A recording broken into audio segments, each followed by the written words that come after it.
Chcel by som vám povedať niečo zo svojho života. Život červenej figurky nie je taký, ako je ten váš ľudský. Najprv som len čakal, že som nevedel chodiť šestku. A potom to prišlo. Konečne som sa mohol začať hýbať.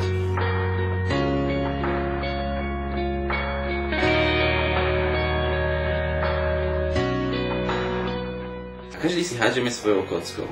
A je naozaj zaujímavé, s kým sa figurka nestretne.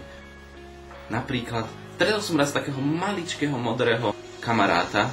Bol taký trošku iný.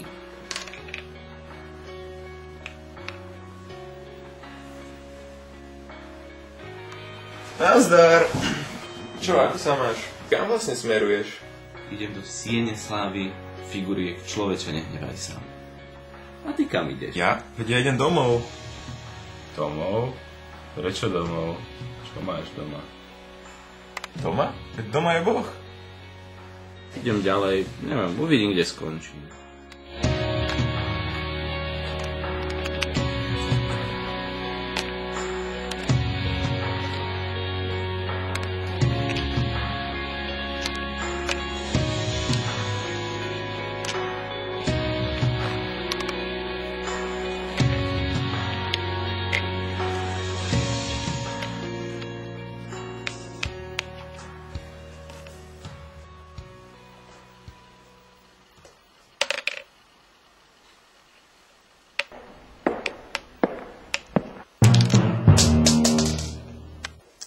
No videli ste, aké toto bolo nespravodlivé?